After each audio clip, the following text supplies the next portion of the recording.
Hello students, welcome to MRC classes. Today we will study the Maxwell equation in integral form. इससे previous video में हमने Maxwell equation को differential form में देखा तथा derive उसके लिए इक्वेशन भी डिराइव किए हैं। तो इस अगर आपने वो वीडियो नहीं देखा है तो लिंक डिस्क्रिप्शन बॉक्स में है, उसे जाकर देख ले। उसके बाद में आज देखेंगे हम Maxwell equation in integral form. Integral form में जो मैक्सवेल इक्वेशन है वह किस प्रकार से लिखा जाता है तथा उसका फिजिकल सिग्निफिकेंट क्या होता है, आज हम इस लेक्चर में देखने वाले हैं। तो चलिए स्टार्ट करते हैं अपने मैक्सवेल के फर्स्ट इक्वेशन से। हमारे जो मैक्सवेल का फर्स्ट इक्वेशन डिफरेंशियल फॉर्म में क्या होता है, divergence D is equal to rho होता है, जहाँ डी क्या होता है इलेक्ट्रिक डिस्प्लेसमेंट होता है और रो क्या होती है वॉल्यूम चार्ज डेंसिटी होती है। अब हम इस हमारा जो इक्वेशन है उससे क्या करेंगे, integrating this equation over volume भी वी कैन अराइव। अगर हम इस इक्वेशन को वॉल्यूम के रिस्पेक्ट किसी वॉल्यूम में रख करके मान लेते हैं ये किसी वॉल्यूम में है, तो इसका वॉल्यूम के रिस्पेक्ट में डिफरेंशियल करेंगे तो क्या मिलेगा हमें, इंटीग्रेशन करेंगे तो क्या मिलेगी ये equation, volume integral delta dot D is equal to volume integral rho मिलेगा। ठीक है, from Gauss theorem we get, हम जो गॉस थ्योरम है उससे जानते हैं कि अगर हम यहाँ पर जो वॉल्यूम इंटीग्रल है गॉस थ्योरम से हम इसे सरफेस इंटीग्रल में चेंज करना चाहें तो डो डी है जो डाइवर्जेंस डी का गुणा किए हैं उसे रिमूव किया जाता है। हमने ये गॉस थ्योरम में पढ़े हैं। ठीक है, तो गॉस थ्योरम से क्या मिलेगा हमें, ये वॉल्यूम इंटीग्रल का सरफेस इंटीग्रल में ट्रांसफॉर्म हो गया तो सरफेस क्या मिलेगा, surface integral D is equal to इस साइड में वैसी है वॉल्यूम इंटीग्रल रो। तो इसे क्या मिलता है, हमारा जो रो होता है वह क्या शो करता है, रो वॉल्यूम में रो हमारा चार्ज डेंसिटी है, वॉल्यूम चार्ज डेंसिटी है। तो किसी वॉल्यूम में जितने चार्ज डेंसिटी होगी वहीं क्या दर्शाते हैं, उस वॉल्यूम में कितने चार्ज नेट चार्जेस की वैल्यू को शो करते हैं। तो हम नेट चार्जेस को क्यों से डिनोट करते हैं, तो इस इक्वेशन को हम इस फॉर्म में भी लिख सकते हैं। और where Q is the net charge obtained in the volume भी is the surface bounding volume. ठीक है, और हमारा जो क्यों है वह क्या शो करता है, total charge obtained in volume, किसी वॉल्यूम में जो टोटल चार्जेस है उसे शो करता है, और जो कि वॉल्यूम क्या है सरफेस से बाउंड है। देयरफॉर इन दिस मैक्सवेल, अब हम इसका देख लेते हैं कि इसका फिजिकल सिग्निफिकेंट क्या होगा। Therefore this Maxwell equation signifies that the total electric displacement through the surface enclosing a volume in is equal to the total charge within the volume. हमारा जो मैक्सवेल का फर्स्ट इक्वेशन है वह integral form में इस प्रकार से लिखा जाता है, और यह क्या डिनोट करता है कि टोटल इलेक्ट्रिक डिस्प्ले, किसी सरफेस में टोटल जो इलेक्ट्रिक डिस्प्लेसमेंट है उस सरफेस से बाउंडिंग वॉल्यूम में जो टोटल चार्ज की जो चार्जेस की मात्रा है, मतलब नेट चार्जेस है, उसके बराबर होता है। ठीक है, तो चलिए देखते हैं अब हमारा जो मैक्सवेल का सेकेंड इक्वेशन है वह किस प्रकार लिखा जाएगा इंटीग्रल फॉर्म में। तो हमारा जो मैक्सवेल का सेकेंड इक्वेशन है वह डिफरेंशियल फॉर्म में इस प्रकार लिखा जाता है, divergence B is equal to zero.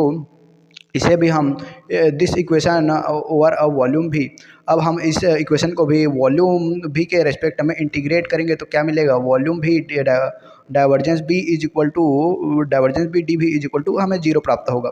From Gauss theorem हम जानते हैं, हम गॉस थ्योरम से क्या जानते हैं कि वॉल्यूम इंटीग्रल को सरफेस इंटीग्रल में चेंज करने के लिए उसमें जो डाइवर्जेंस का गुणा होता है उसे रिमूव कर देते हैं। तो इसे इस इक्वेशन से ऐसे मिलेगा कि surface integral B D S is equal to zero. और वह क्या सिग्निफाई करता है, we signify that the total outward flux of magnetic induction B through any closed surface is equal to the zero.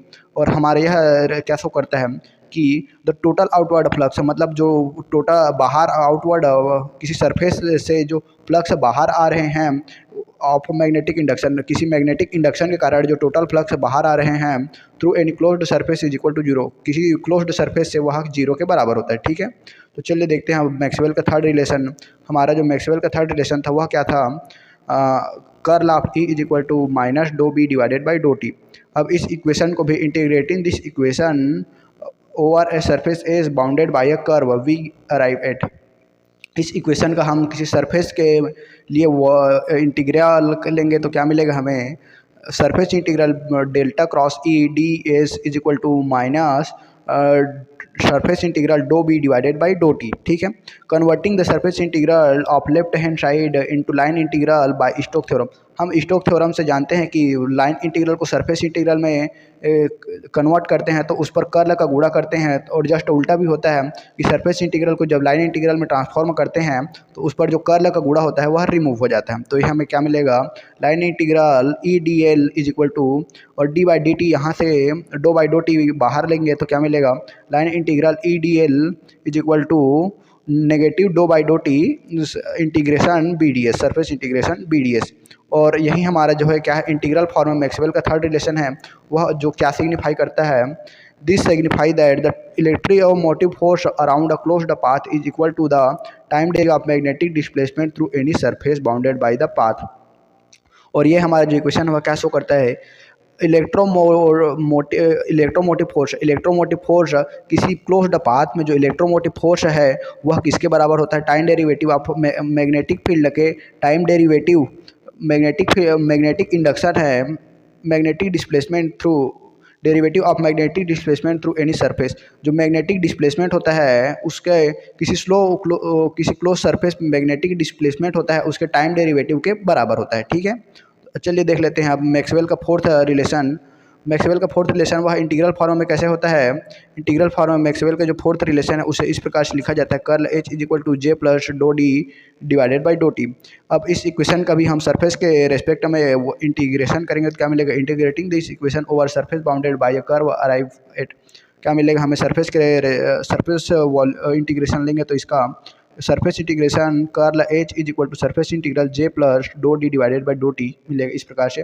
और स्टोक्स थ्योरम से हम क्या करेंगे, इस सरफेस इंटीग्रल को वॉल्यूम इंटीग्रल में फिर से कन्वर्ट करेंगे तो मिलेगा line integral H dot D L is equal to surface integral J plus do T divided by do T D S. और यही क्या है, हमारा मैक्सवेल का फोर्थ रिलेशन है इंटीग्रल फॉर्म में, यही हमारा इंटीग्रल फॉर्म में मैक्सवेल का फोर्थ रिलेशन है, वी सिग्निफाई दैट। और यह क्या सिग्निफाई करता है, the electromotive force around a closed path is equal to the conduction current plus the time derivative of the electric displacement through any surface bounded by the path। the electromotive force around a closed path, जो electromotive force है किसी close path के लिए वह क्या होता है, conduction current. जो कंडक्शन करेंट वह कंडक्शन करेंट और time derivative of electric displacement, वह conduction current I J conduction current और इलेक्ट्रिक डिस्प्लेसमेंट का टाइम डेरिवेटिव के सम के बराबर होता है किसी सरफेस में। ठीक है, तो ये हमारा जो ये होता है यहाँ पर जे बेसिकली करंट डेंसिटी को शो करता है, और उस करंट डेंसिटी का अगर हम वो सरफेस इंटीग्रल ले तो वह क्या मिलता है, हमें करंट ही मिलता है। ठीक है, इस प्रकार से हमारा जो मैक्सवेल का फोर्थ रिलेशन है वह इस प्रकार से मिलता है, जिसका फिजिकल सिग्निफिकेंट ये होता है। आई होप आप सभी को ये क्लास समझ आया होगा। अगर कहीं पर भी डाउट हो तो कृपया कमेंट कर देवें। धन्यवाद।